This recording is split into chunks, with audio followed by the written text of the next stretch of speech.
Copyright Silas Walker / Lexington Herald-Leader / Silas Walker Kentucky quarterback Will Levis is hit in the air while trying to gain extra yardage against Miami at Kroger Field on Saturday. Todd McShay could barely contain himself.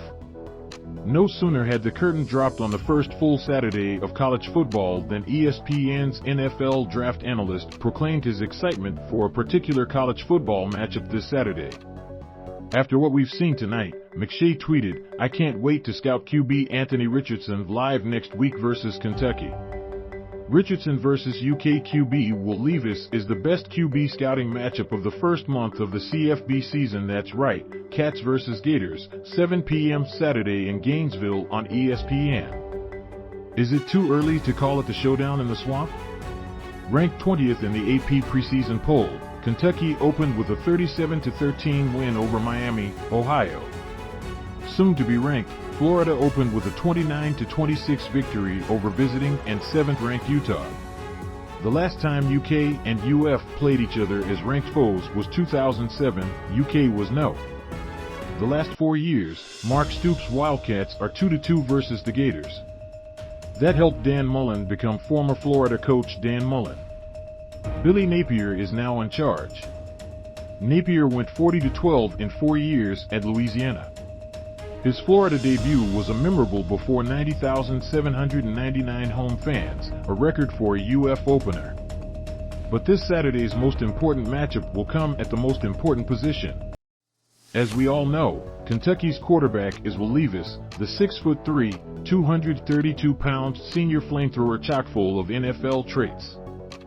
Florida's quarterback is Anthony Richardson, the 6'4", 232-pound redshirt sophomore with uber athletic ability. Sports Illustrated has Levis going no. 9 in next year's NFL draft. In Kentucky's opening night win, Levis completed 21 of 32 passes for 303 yards and 3 touchdowns with 1 interception. In Florida's opening night win, Richardson completed 17 of 24 passes for 168 yards. He also ran the football 11 times for 106 yards and 3 touchdowns, an eye-popping 9.6 yards per carry. Playing behind a revamped offensive line, Levis operated under pressure most of the night.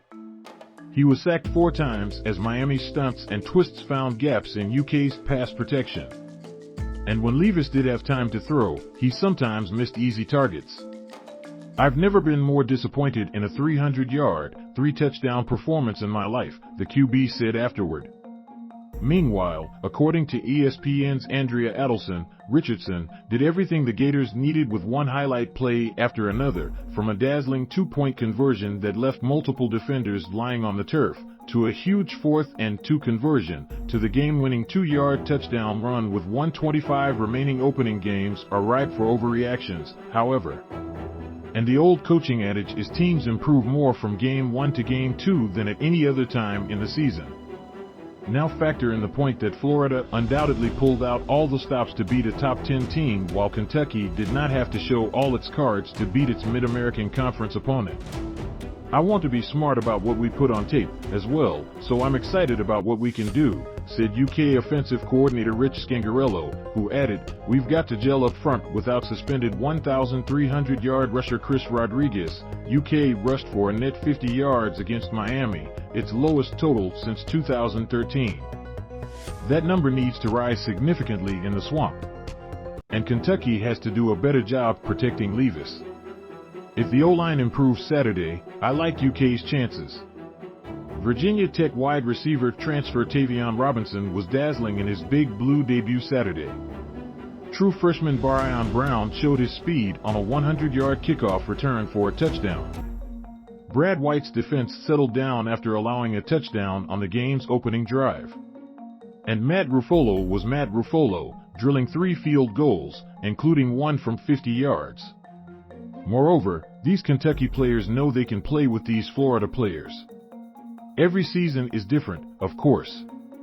The Swamp will be lit Saturday night after the Gators' huge season-opening win. It's a tough task for Kentucky, just as every SEC road game is a tough task, but it is a winnable one. So, yes, we can call it a showdown. Copyright 2022 Lexington Herald-Leader. Distributed by Tribune Content Agency, LLC.